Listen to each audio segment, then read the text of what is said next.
अपने इतिहास को देखिए, आप अपने आप को हिंदू कहते हो, आप हिंदू कहते हो, आप हिंदू धर्म को समझते नहीं हो। मैंने कोई अपमान नहीं किया, मैंने कोई अपमान नहीं किया, मैं कर नहीं सकता कभी, जिंदगी भर मरने तक मैं अपमान नहीं कर सकता। क्या बात कर रहे हो आप?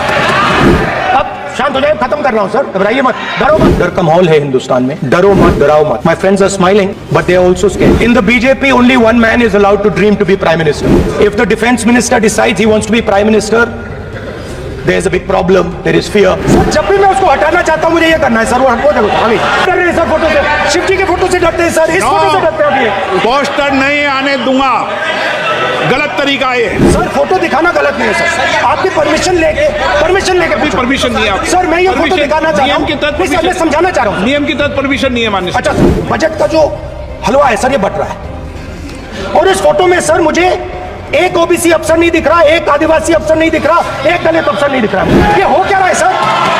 सर देश का हलवा बट रहा है सर, और इसमें 73% का है ही नहीं सर। ये आप लोग हलवा खा रहे हो और बाकी देश को हलवा मिल ही नहीं रहा है। 20 अफसरों ने हिंदुस्तान का बजट तैयार किया है, मतलब हिंदुस्तान का जो हलवा है 20 लोगों ने बांटने का काम किया है। और मैं चाहता था कि बजट में जाति जनगणना की बात उठे। फाइनेंस मिनिस्टर मुस्कुरा रही है,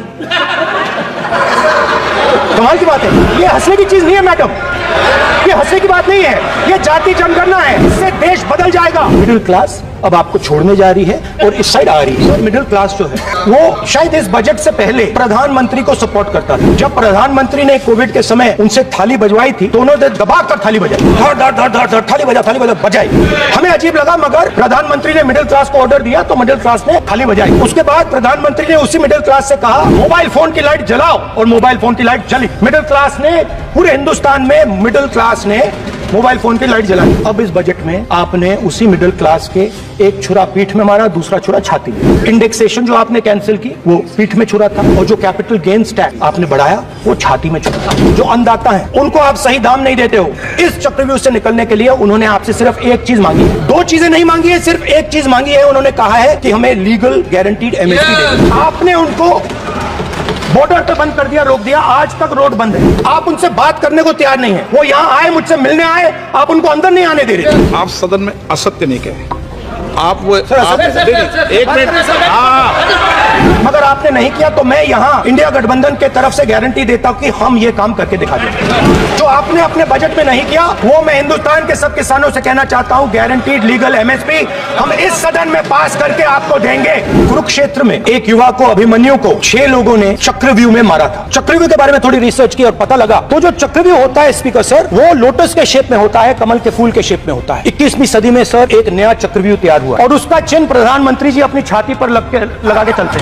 जो अभिमन्यु को चक्रव्यूह में फंसाया गया था वही हिंदुस्तान के साथ किया गया है, हिंदुस्तान के युवाओं के साथ, हिंदुस्तान के किसानों के साथ। जहां भी हम जाते हैं आपने बेरोजगारी का चक्रव्यूह बना दिया इनके लिए, और जहां भी हम जाते हैं वो कहते हैं देखिए बेरोजगारी है मगर पेपर लीक भी होता है। तो आपने एक साइड पेपर लीक चक्रव्यूह, दूसरी साइड बेरोजगारी चक्रव्यूह। पेपर लीक के बारे में फाइनेंस मिनिस्टर ने बजट में एक शब्द नहीं कहा है। इनको गलतफहमी है, ये सोचते हैं कि देश के युवा, देश के पिछड़े लोग अभिमन्यु हैं, देश के पिछड़े लोग अभिमन्यु नहीं है, अर्जुन है।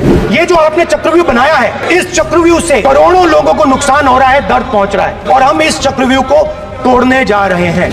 और तोड़ने का सबसे बड़ा तरीका जिससे आप लोग डरते हो, कांपते हो, वो है जाति जनगणना। आपको अच्छा लगे ना लगे, जाति जनगणना इस हाउस में, इस सदन में पास करके हम आपको दिखाएंगे। एक और चक्रव्यूह बना दिया है सर। नो, मीडिया वालों को सर आपने पिंजरे में बंद कर दिया सर, उनको बाहर निकाल दीजिए। बेचारे सर मीडिया वाले हैं सर। बेचारे नहीं है वे, बेचारे शब्द बोलो उनके लिए। सर नॉन बेचारे मीडिया वाले हैं सर। नो, बेचारे नहीं, नॉन बेचारे सर, नॉट बेचारे मीडिया वाले सर। नॉट बेचारे मीडिया वालों ने कहा है सर कि प्लीज, उन्होंने मुझसे कहा कि आपसे हाथ जोड़कर कहें कि उनको निकलने दें, क्योंकि वो बड़े डिस्टर्बेंस है। पहली बार सेना के जवानों को आपने अग्निवीर के चक्रव्यूह में फंसा। इस बजट में अग्निवीरों के पेंशन के लिए 1 रुपया नहीं है। आप अपने आप को देशभक्त कहते हो, मगर जब अग्निवीरों की मदद करने की बात आती है, जवानों को पैसा देने की बात आती है, तो बजट में आपको 1 रुपया नहीं दिखाई देता। और सेना से जुड़े हमारे अग्निवीर के जवानों को लेकर जो देशवासियों को गुमराह करने की कोशिश की जा रही है, उस संबंध में मैं कहना चाहता हूं, जब भी आपका आदेश होगा इस सदन के समक्ष मैं पूरी तरह से अपना अग्निवीरों को लेकर स्टेटमेंट देने को तैयार हूं। डिफेंस मिनिस्टर ने कहा कि मैंने अग्निवीर की बात उठाई। सब पहले भी डिफेंस मिनिस्टर ने कहा था कि शहीद अग्निवीर परिवारों को कॉम्पनसेशन दिया गया है और उन्होंने कहा, हाउस में कहा कि 1 करोड़ रुपया कॉम्पनसेशन दिया गया है, मगर सर वो गलत था। सर उस शहीद परिवार को इंश्योरेंस दिया गया था, कॉम्पनसेशन नहीं दिया गया था। तो मेरा कहना है, जहां भी आपको मौका मिलता है आप चक्रव्यूह बना देते हो, एक चांस मिलता है आप चक्रव्यूह बना देते हो, हम चक्रव्यूह तोड़ने का काम करते हैं। नोटबंदी, जीएसटी और टैक्स टेररिज्म, आप लोग आतंकवाद की बात करते हो।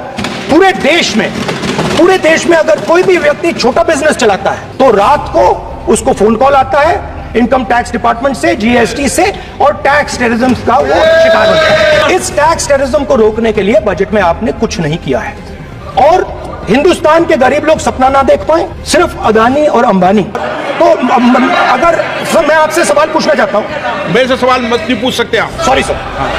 सर तो सर मैं फिर मैं सर 3 और 4 कह देता हूं उनको, 3 और 4, ठीक है सर। तो सर मैं समझ नहीं पा रहा हूं इनके बारे में मैं इंडिकेट कैसे करूं, इनके बारे में बोलना तो पड़ेगा सर। अगर आप हमें कहो कि इन दोनों के बारे में आप बोल ही नहीं सकते तो वो तो हमारे लिए एक्सेप्टेबल ही नहीं है सर, हमें तो बोलना है। अब आप चाहते हो कि नाम ना ले तो कोई और सिस्टम दे दीजिए हमें। नेता प्रतिपक्ष को सदन का नियम के बारे में पता नहीं है, ये बहुत दुख की बात है। हम लोग जो भी इस सदन का सदस्य है नियम से चलता है। लोकसभा स्पीकर को चैलेंज करके आज सदन के नेता प्रतिपक्ष ने इस गरिमा को गिराया है। स्पीकर सर, मैं समझता हूं मंत्री जी को अदानी जी और अंबानी A1 और A2 की रक्षा करनी है, मैं समझता हूं, नो प्रॉब्लम।